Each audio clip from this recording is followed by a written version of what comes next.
everyone. Welcome to Heartlines. This is our space where we discuss everything relationship and love. I'm your host, Franca. And with me on the show today is Shei, Ilesomi. Shei, how are you doing? You look tired.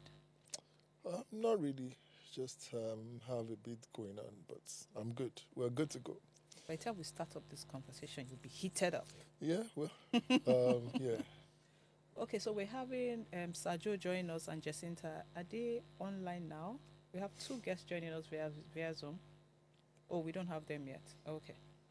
Okay, so today we're discussing understanding different methods of parenting and how to navigate it. I understand that there are four kinds of parenting: authoritative, permissive, and all them that. So we're discussing how parents should understand the different styles of parenting so they know what works for their kids. Okay, so please note that you can share your story with us via our WhatsApp number 081 9038 4663. To join us in the conversation, you can call us in on 0702500 or 07014242420.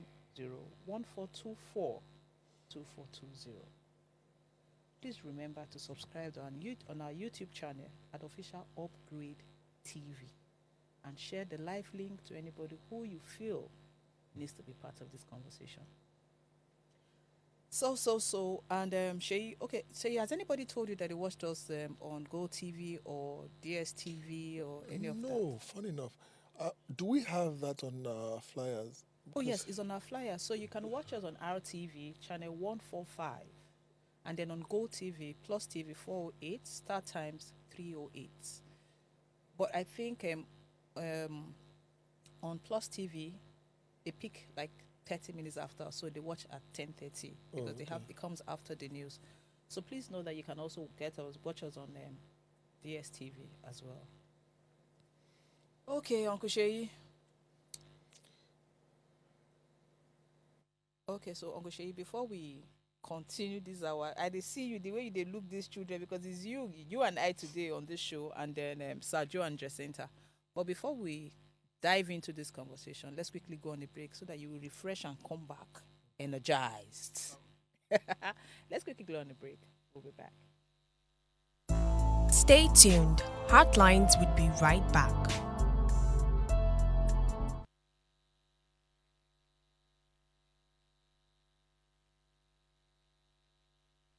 Tell us you're a Nigerian without saying a word.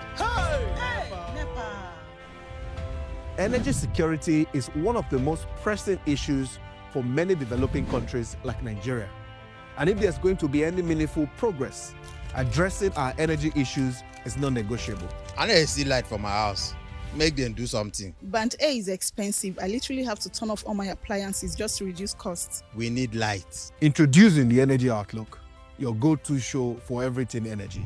Every week, we'll bring you the latest insights, innovation, and in-depth analysis of Nigeria's energy sector. From policy discussions to regulatory insights, we will analyze the key decisions influencing growth and sustainability in the energy sector.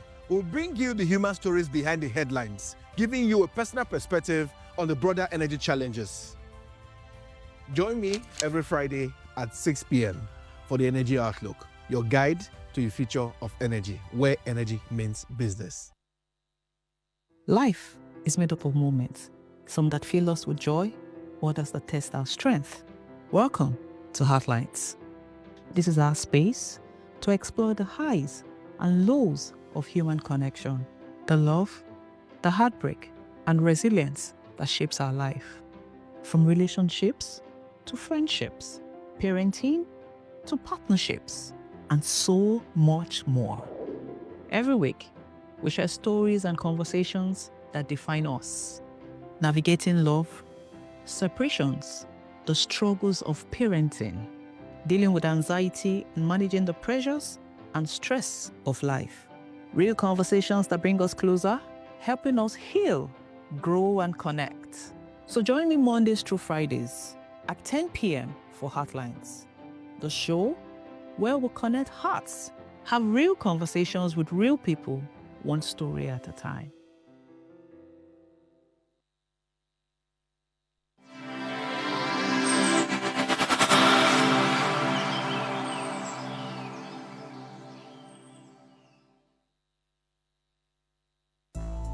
Thanks for staying with us on Heartlines.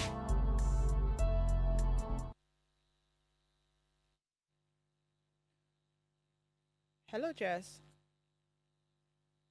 Jacinta, can you hear me? Yes, I can. I can hear you. How are you? Fine. doing? How you doing? We're good. We're good. How are you? How is the cold treating you there? Oh my God. It's very, very cold. It's so cold. I'm Okay. barely trying to, hope, but it's Mm-hmm. really, really cold. Okay. Don't worry. But- You were running. She was running. If you see the way she was. I didn't even know she was not around. I was just about to jabber.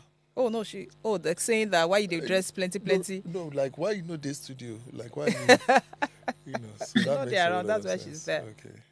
Okay, so Jacinta, we're having a conversation on the different parenting style.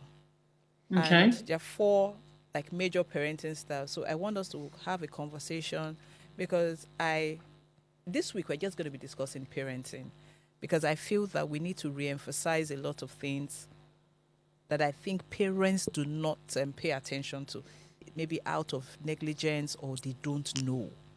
But maybe if we, play these things, talk about these things, it would just resonate with them and they begin to think that, oh, it's not as difficult as we think it is. So I'm happy I have, guests who have like toddlers, young children, and because I know and understand that parenting for toddlers is totally different from parenting for teenagers. You just keep, changing as they grow, as they get to different ages. So Sheyi, let me start with Jacinta. Jacinta, what are the methods that you know or think work for parenting? Okay. Wow, that's a very tough question because there's no method or style that works for parenting because kids are different. And like you just rightfully said, there are different kids, different ages, different, there are different stages and there are different styles that a parent would use. And also you might have 2, 3 kids and all of them might just be different in how they are, and you have to use different parenting styles. So there's no perfect parenting style. What I would say is it's better to use maybe, you can pair 2 styles together. You can pair maybe the authoritarian style, maybe with the permissive style, or you could pair the authoritative one with the maybe Uninvolved. okay with with yeah, you could uninvolved. huh? There are 4. So if you're pairing authoritative and permissive, what are you going to pair with uninvolved? It cannot be paired. Okay. What I would say is I think uninvolved is on its own because its own, there's another it's just on its own because that is totally unacceptable. I think there's negligence literally. That's when a parent literally neglects their kids, and these kids, like you imagine, it's just like the kids you see on the streets of Lagos. Those the parents, those are uninvolved parents. The kids do whatever they want to do. They go out whenever they want to go to. There's no control. rules, nothing at all. And they know that they're not loved. They know they're not cared for. And, so they grow up, obviously, feeling neglected and there's no love. They tend to doubt themselves and also think as though will anyone love me since, my parents didn't even love me. So I'll say uninvolved is just out of the way. I don't encourage it. I wouldn't advocate for it. But we should also know that there's a 5th one that people don't talk about. The uninvolved, there's over-involved as well. Okay. Yes, there's a 5th one that's over-involved, which the parents are like hovering over their kids, micromanaging every single thing that they do, helping them with their assignment, that taking off any sort of challenges or obstacle. They're literally not allowing the child to do anything for themselves. Yeah. They're just in their lives deciding, dictating, even it might be even during dinner, they wouldn't allow the child even pour water from the jug into their cup. The parents will reach out to do that for their kid. And this child is like maybe 14 or 15. And you wouldn't even allow him pour his water in the cup. So that's another aspect of that. So I wouldn't want to dive into it, but those two parenting styles for me are no. What I love is the authoritative one. And I think I said something about that yesterday. It's good because there's a balance in the sense that so you're firm and you're also supportive. So you can maybe, you can say, you can watch TV, but you can only watch for 2 hours. Maybe you have screen time for 2 hours, maybe for a week or for a day. Okay. And again, you allow the kid to also explain themselves, give them a voice, when there's conflict or they don't agree with certain things that maybe the rules you've given or the chores you have given, they're not happy about it. They can talk. They can, you give them room to explain, and you can have a dialogue about it. So I really like that one because you make them independent. You make them they're able to voice out their displeasure or how they feel, and it's very good when it comes to hanging around with their peer groups. Authoritarian, I don't really like it. I think that's the Asian style, the Chinese style, where it's all about control. I'm not too. I feel it suppresses the child. When you control a child too much, you suppress them. They don't have a voice, and over time, they don't express how they really feel, and they just do things for the society just to make the society happy. Because over time they will just want to do what their parents want them to do. Yeah, it affects their self-esteem. It does, big time, because they don't have a voice. They cannot choose for themselves anymore. It's what daddy and mommy says. That's why I'm not a big fan of it. If people who watch Korean movies, you know what I'm talking about. Yes. They're not allowed Korean movies. That's what they practice. You want to say something? Yes, Jacinta, I just want to play the devil's advocate here. Okay. And, I want us to, just take a look at the uninvolved parenting and the authoritarian parenting. Just the devil's advocate, even though that is not what I would practice. But I just want us to look at it like, at what stage in life do you actually kick out your kids? From the house? Not like kick out and say, go out in the streets and play. But at what stage in this phase of from toddler to teenagers do you actually say, you know what, go out? Don't come back to the house. I have somebody who answered that question. Because I think that, and if we are being honest, some of the street kids are the smartest people you will meet. Smart children. I was going to come there. Sajo, are you with us? Hello, Sajo. Yes, I am. Yes, Sajo. I am. Good evening. Sajo. Good evening, Sajo. Okay. Sajo. Happy New Year. Sajo, we have missed you. Huh? I said good evening. Good evening. Jacinta. Huh? Sajo. What? Oh, no. Sajo. Sajo, can you hear me? Yes, I'm here. Okay. Yes, I can. Okay. So we all missed you. Me, Jacinta, Shei. We missed you a lot. I missed you guys too. But I was not gone for too long. Okay, but it's good to have you back. Thank you. Yeah. Okay, so Sajo, we're saying, so Shei was asking a question regarding the uninvolved parents and over-involved parents, and he was making references to the kids on the streets. What is your take? Because I know and please break it down in layman's English. If you have to speak pidgin, speak English to pidgin English so that Ude Road go here waiting with the talk well.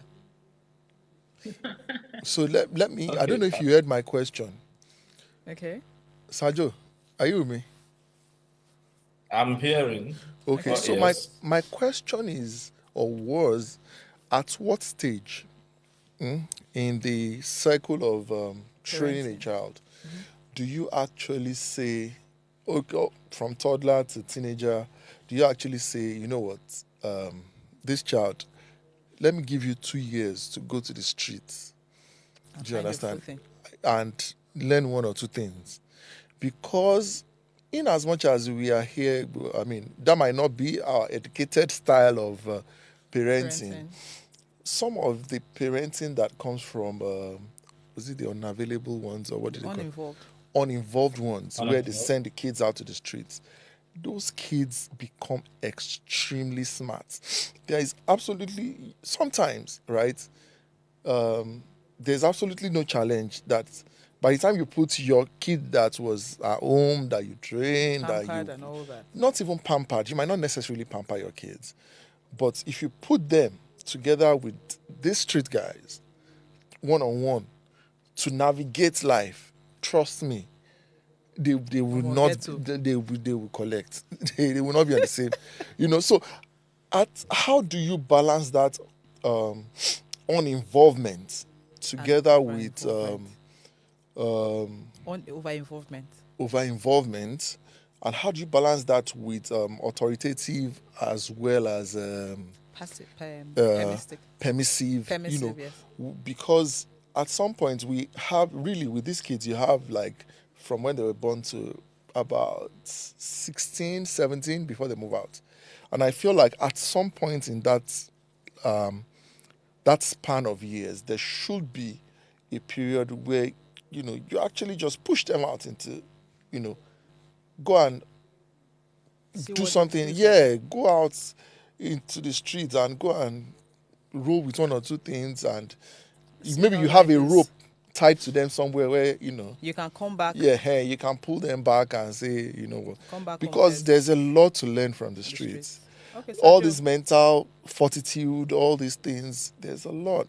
Okay, Sergio, we're all ears. Now, if I was going to answer your question straight up, at no time in their life should you throw your kids out. Okay. Irrespective of how good they become. Okay. I also know that there is any particular style of parenting that is that you can apply from age 0 to age 19 or age 20. Because why I am one who would prefer the authoritative, I also know that you must have this perfect mix of the authoritative, the permissive, and maybe a little the helicopter. Yeah. The helicopter being the one where you have to be around the around them. Overindulge them. Yeah. Now, the reason I said there is no particular style that one should just hang on to as, oh, this is the ideal.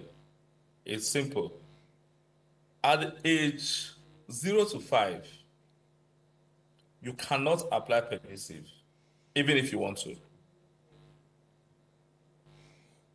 There are no rooms for negotiation at that age.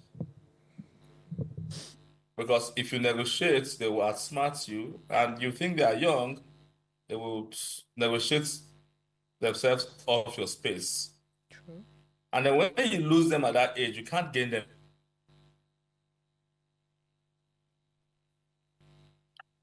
You see, raising a child must be segmented.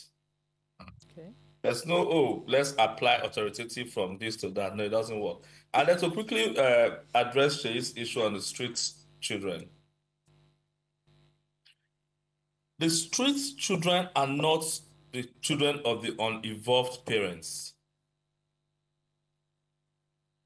Your understanding of street children are not the children of the uninvolved parents. The real children of the uninvolved parents are in prisons. Are those hoodlums you see on the streets. Those are agberos.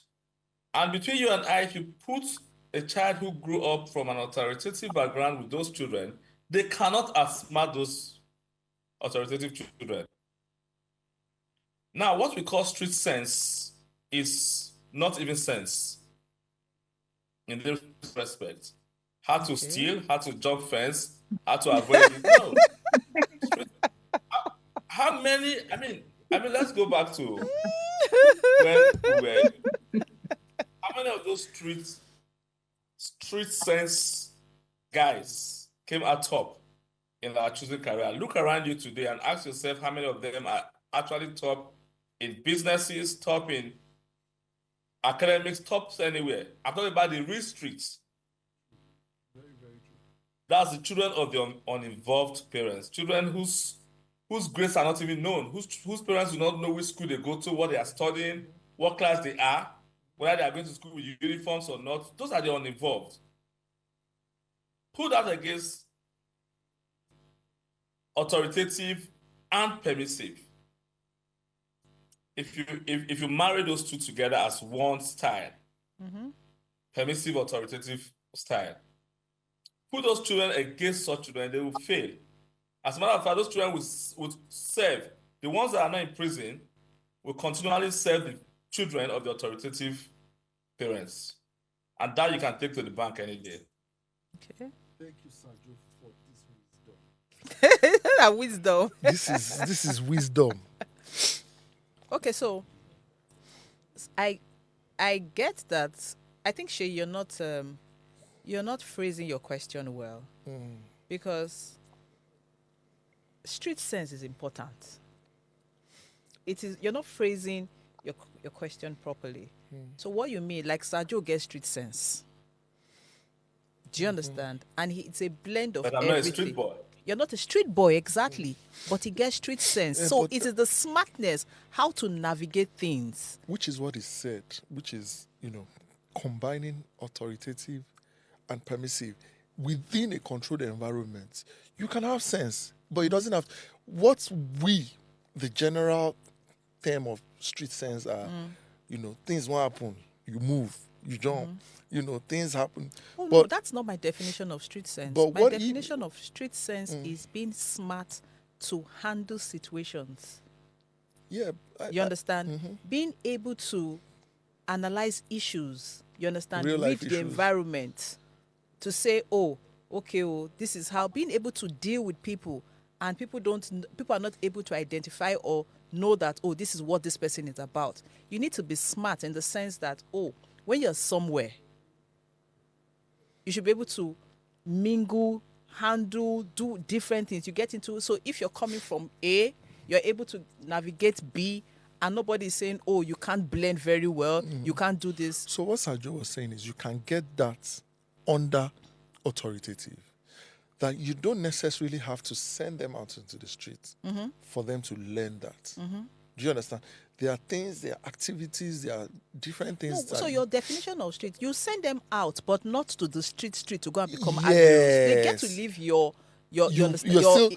That's why we're saying like you still have like a small rope to drag them in. To They drag- get to live the confinement of your home, but they still get to move out of the house Exactly. to experience those things. To Sergio, am I experience people. correct? No, but were you hoping to lock your kids up in the house definitely. and expect that they will become well-formed human beings? I They have doubt. to experience things. But the thing is that whether you decide to lock them up or not, they will experience life. Life will happen to them. Definitely. The reason I said there is no time in their life when you should actually lock them out is that you could guide and watch them fail. One of the worst thing I have learned over parenting is that we have taught our kids how to succeed. Not how to fail. How to We have feel. taught them how to be successful, but we do not teach them how to fail. And pick it themselves. So the first time they encounter any form of failness, they wither. True. Whereas the greatest duty you need to teach your child is the ability to bounce back from failures. Because they will fail. Even if the guy gets or the girl gets all A's throughout, life will happen to him or her. That will humble you. At some And point. that is why you will always be at the background so that they will be able to come back to you. If you throw them to that place you call streets will take care of them. I can tell you for free, When street takes care of you, street becomes your family. You will never be able to go back to that home anymore. It's horrible because from age 14, you are hardly able to impact extensively on your children. That is why we say from age 14, maybe to 20, you now begin to target the friends of your children. You're no longer going to be so forceful about what they do, but begin to target the kind of friends they make, because at that age, your children are likely going to be dependent on their friend more than they are to you. Of course, you're an old man or an old woman, what does she know? And when they start using those Gen Z language, you get lost. You won't even follow the flow. So you begin to target the children and ensure that they are almost from like background so that they will not negatively impact your children. Because if they do, you have a lot of fixing to do. Okay. And fixing means that you will never let go the authoritative cane in raising your kids. Yeah, permissive, you allow them to test the waters. But like Sheyi said, you attach a long rope to pull them back. Now, streets. Some persons got to the university before they knew what streets, really speaking, was. And some of them came out better. Some people got to the street and took over the street, even though they never knew what street. But because the foundation was properly laid, they were able to ascertain that, oh, there are boundaries. There are, when someone says to you, oh, we can't tell your parents, it's already a red flag. Okay. You have created that consciousness on them while you are exercising the authoritative skills. Now, look, I'm not asking you not to do. Do, as a matter of fact. Now, let me place to where Franca wants us to talk. Okay, so let's quickly go on a break. When we come, because Sergio wants to teach us now. Let's quickly go on a break. When we come back, our teacher will take over. Stay tuned. Heartlines will be right back.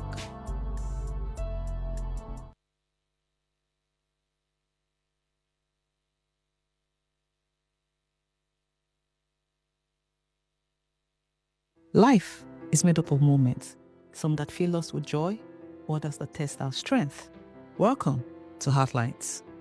This is our space to explore the highs and lows of human connection, the love, the heartbreak, and resilience that shapes our life. From relationships to friendships, parenting to partnerships, and so much more. Every week, we share stories and conversations that define us, navigating love, separations, the struggles of parenting, dealing with anxiety and managing the pressures and stress of life.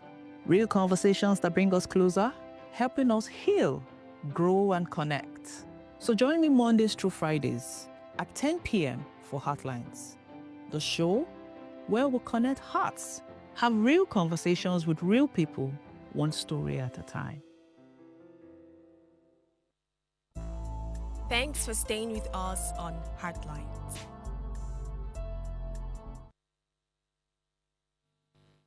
So we're glad to have you back. We're still discussing understanding parenting styles and how to navigate the different styles of parenting. Please note that our phone lines are open and you can call to join this conversation on 070-2500-7749 or 070-1424-2420. Okay, Sergio, sorry. I had to cut you short because we needed to go on a break. So we're happy to have you back. Teach us everything you want to teach us. Okay, I was saying that irrespective of how protective you are with your children, there will be a time when they would. Give me. There will be a time when they would go out there and face life. Okay. And I also said that some persons come to the streets with limited knowledge of the streets or limited exposure of the street, and they come and they take over the streets. I don't know what can be more street than Ekpoma for some of us. Some of us came into that town not knowing anything. And by the time we left, we were all properly groomed and grown about life. Okay. But what distinguished us from a lot of persons who were raised by uninvolved parents is that we knew where to draw the line. We knew that, okay, this will be excess. This is, oh, if my dad hears about this, then I'm gone. If my mom hears about this, oh, our heart will be broken. The hearts of uninvolved parents are never broken because they don't care and they're never there. It's only the authoritative and maybe sometimes the authoritarian that will know that, okay, this is not the child I raised. So the point I'm making in essence is that still, as with marriage, there are no rules. And then you cannot even apply any of these rules, whether you are using the authoritative or the permissive, on all your children. Mm-hmm. There could be kids who want that authoritative move through their life because they're not just a hear word. No matter how hard you try. And once you give them an inch, they'll take a yard. So the proper parenting for me is to know when, how, where to apply all of these styles of parenting in moderation. Okay. Tied around love, which is the most important element of parenting, love. Your children must know the greatest love from the household. Their understanding of what love is must be what they see in their homes, whether you are permissive or authoritative. Mm-hmm. If you're able to arm them with that understanding of love, then you have prepared them for the world. Okay. Thank you. Okay. So I hear everything and I understand it because I'm in this space where we're having this conversation. A lot of parents, so do parents understand what we just said? Because for some people, they don't even know, oh, we have grouped them into 4 different styles. Do parents understand the amount of work that is involved in this thing? Do they understand what it means to be permissive? Do they understand what it means to be authoritarian? Do they understand these things? Do they even know? Do parents know that they are not involved in their kids' life? Because as Sajo was just speaking, I was just imagining those same street children.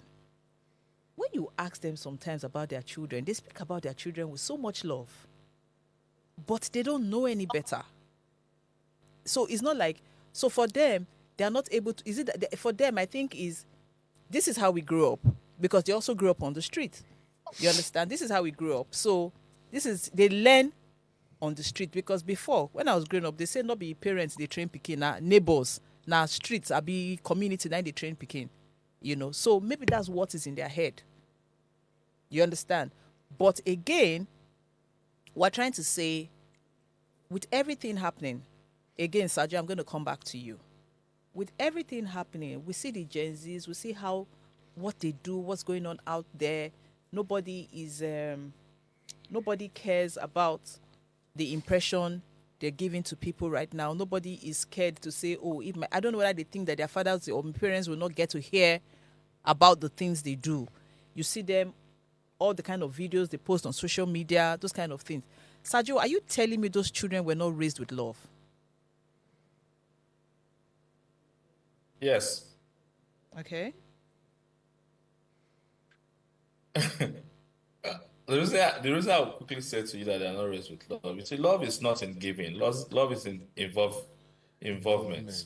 Okay. You must be involved in your child's life. You see, over time, because we are driven by our dreams and our drives, and we forget that you get to a point in your life where you have to step back a bit and make the sacrifices of parenting. If you want to have children, which I have advocated over time, should not be compulsory. If you're not stable enough or sacrificing enough to have children, then don't have one. Just live your life and be happy and do your thing. But if you genuinely love your children, you will know their needs. And once you begin to provide their needs, that is expression of love. we cannot say the uninvolved parents, that's those who produce those extreme street children, do love their children, and that is what they know. They do not know any better. That is also not true. That's not true. If you were raised in a particular way and you know how you turned out to become, and you know that stems from how you were raised, you will naturally, if you love your children, not raise them that way. Some of us went to public schools. Public schools were good schools then. But we know now that we can't send our children to those public schools, particularly because we can afford that. And we were not able to afford that sitting down there, waiting on it. We know what we wanted for the children. We worked hard, bend and sometimes break our backs to give them that life. It is all about sacrifice. That is what love is for me. So come back to your question. Do they know better? I think they do, but they are too selfish to apply what is required to give the children a better life. Okay. For instance, I mean, if you are of limited means, what's your business with having 5 children? Yeah. If you have limited means, why would you have 6 children? I said to someone years back that, look, when you think about the importance of being involved in your children's life, you will know not to have so many children if you have the means. Sometimes you say, oh, I can afford it. Can you really afford the pressure of their life? Can you, in today's society, afford to be present in 5 children's life? 5 of them, all the 5 of them. Can you, if you really want to be successful in your own career?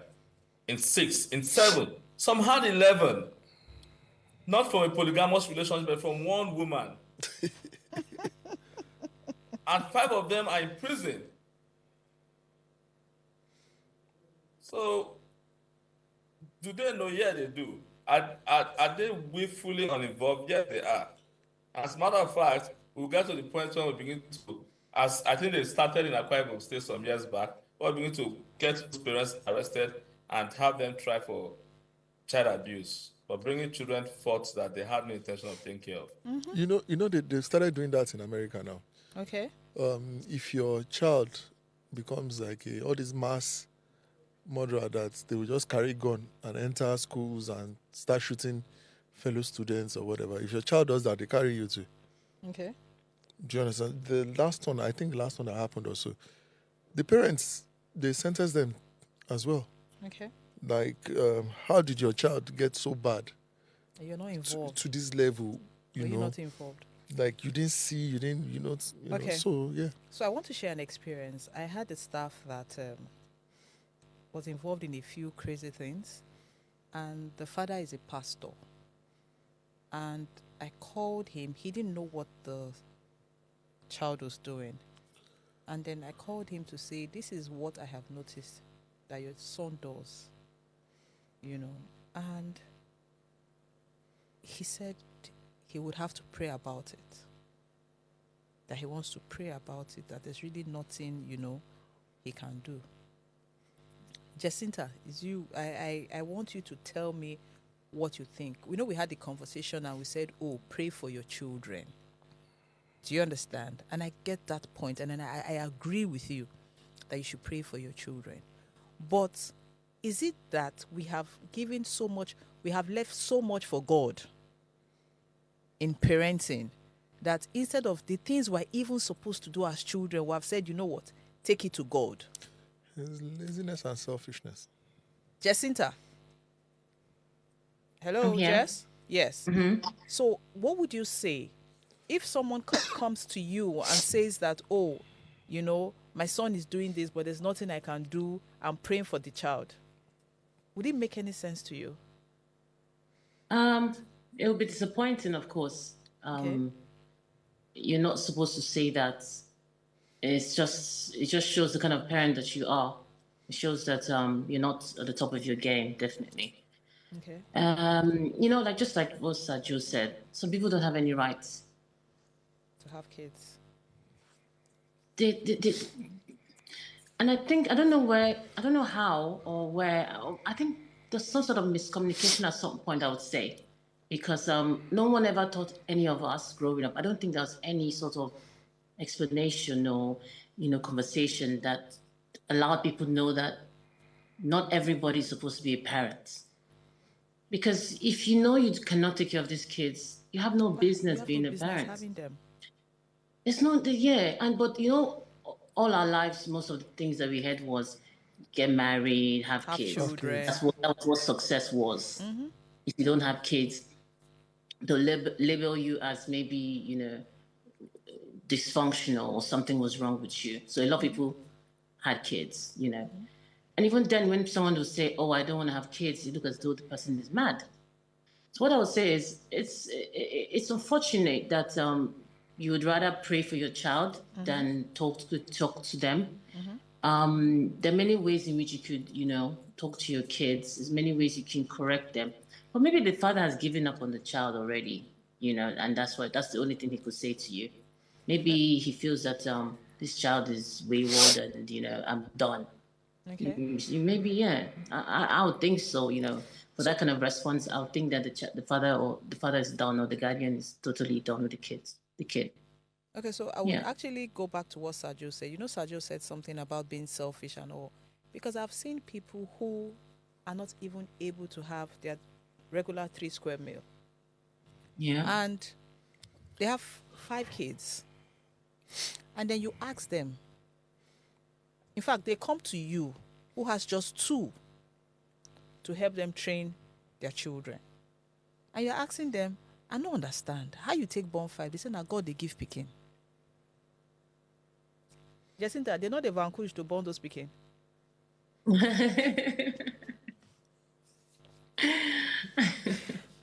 Because my God. It's a very difficult question to answer, to be honest, mm-hmm. when it comes to people having kids. Mm-hmm. Many people have kids for different reasons. You'd be shocked at some kind of answers people would give you if you ask them, why do you have 10, 11, mm-hmm. 5? So some will tell you that this is their insurance, their old age, just more like their pension. Some will tell you that. Some will say, at least if I have 15 or 12, one will be wealthy. Imagine that kind of mindset. So they're not giving birth so that they can take care of these kids or train them. No. They're giving them just to take space. So that just in case, out of the luck, child one will work. Thank you. Imagine. So they're so lazy to do anything. And they just feel like, but by the time I give birth to at least 20, 18, 15, 11, one go make up. So those kind of parents are not even looking at what's authoritative or permissive or involved. Nothing. That's zero. But seriously, parenting style. I'm not trying to talk down on anybody, but trust me, a lot of people don't even know this style, these parenting styles. That's exactly what I was. They don't know. They don't. And I always say to people, you have to ask yourself certain questions to know what style you are. Like now, if your authoritative style is something like you say, do I allow my child, do we have a conversation, like an agreement where maybe I would say, do this, and you say, oh, mom, like you can go back and forth. You allow him, or her, you guys can come to a decision towards maybe a chore or something. That's authoritative style. You are firm, but yet you still give him some sort of room, to do what he wants to do. Authoritative, if you're always saying no, you do it my way or no other way, that's authoritarian. My way or no way, the child has no say. So if you're that kind of parent, that's authoritarian style. Permissive parenting is when you give them everything. Ice cream, yes. Game, yes. This, yes. Before you know, the child is controlling you. While the uninvolved already know by what he says. You can't be bothered. If the child goes to school, the child doesn't go to school, you have no clue. Sometimes the children have to go and pay their school fees by themselves. Like literally, they don't care. If the child is back at 10 or 12 in the midnight, they don't care. they're not there, they don't care. Then the other one, which people are still not yet talking about, like the helicopter parenting, the snowboarding ones, where you micromanage everything, every little thing, every detail. You want to get involved, you want to do the assignments, you don't want any challenges, you don't want them to go through any sort of challenge. That's when you're overboard with your kids. So I think with this little explanation, they can understand what we've been talking about, throughout this session. Yeah. Okay, so those are the 5 times. Okay, Sergio, is that something that you would say parents should know or do better? Like, okay, fine, we agree that there are these issues. We agree that there's a problem somewhere. So what do you think is what every parent should be intentional about regarding parenting? Okay, first off, your children are not a completion of your life. Okay. They are not the perfection of the faith part of your living. Once you have that at the back of your mind, first and foremost, that look, they are human beings. They have their life to live. They're going to be whatever they are destined or their program to be. Program means the contribution of both society and parenting. They are not coming to become the lawyer you were not, or become the doctor you could not achieve, or become the president that your dream could not push you that far to be. They're not going to complete your life. They're not going to fill that void in your life, first. Secondly, you must also understand that in being a parent, you are going to sacrifice a chunk of your existence and your life and your space for those children to become that which you want them to be. That is why you will see often, without mentioning names, that great men do not have great children. If you look through life, the greatest names we had in this country are not the fathers of the greatest name we have today. Because you cannot create a great man, or you cannot parent a child into becoming a great man by being uninvolved. You must be there in his or her everyday activities as much as you can. But once you're already pursuing a career and you're there at the top of your game, you will most likely not have that time that you are required to invest into making that child as great as you are. So first for me is, do not think your child is going to complete or fill that void in your life. You had your chance, you ran your race, and allow this child to run his or her race and be the best they can. You are there to support them to becoming the best they can be. You're not going to have them replace you, neither will you replace their life or live through them, so to speak. Those are the two major advice I think every parent should know. Okay. Sacrifices and allow them be who they want to be. Do not deprive the world of the super beings that God has put under your care and supervision. Okay. By pampering them or by being overtly protective. Okay. Thank you, Sergio. Or also becoming uninvolved. So it's just the Thank balance. You. Just look for that balance. Yeah. That's Thank where you, you Sergio. create. Yes, okay, Shay. With you, I hope that you now understand the street life, balancing it, and all. Advocate, yeah, yes. in trying to, make a case for the street some child. people who would think that, that you're on the street doesn't mean you can't have a future. Yeah, and let me go back to my upbringing in a bit. Okay. My dad was, he was not born with a silver spoon. Okay. He had to do a lot of things for himself, in the sense that he had to fend for himself very early in life. He had to send himself to school. He had to, everything that parents would normally provide. He lacked it. He didn't get that, and he had to go get it himself. Now, back to when we were growing up, at some point... He sent people out. No, he didn't send us out. Okay. But he felt that we had excesses. Just the way sometimes, as a parent that I am now, you begin to feel some type of way that you're over providing. Yes, that's. But when I was growing up, they didn't do this for me. They didn't do this for me. They didn't do that for me. But that is exactly how my dad was feeling at some point, where it felt like all the things that were supposed to be like extras, and it felt like luxury. Yeah, it felt like these boys, these kids was giving you guys too much. Are sports. He would not, but he would see my mom give us that side, and he would fight it, and he would be like, why do they have to have birthday parties? Or, things like that. That he just felt like these were excesses. Go to school, get an education, and grab life. In my own, I had to go and pay my school fees. I did bricklayer work. I did all that to send myself to school. You're not doing that. So why should you have birthdays? Why should I call you and come and check up on you in secondary school for visiting day and bring food and all those things? But at the end of the day, I mean, we didn't turn out bad. Even with all the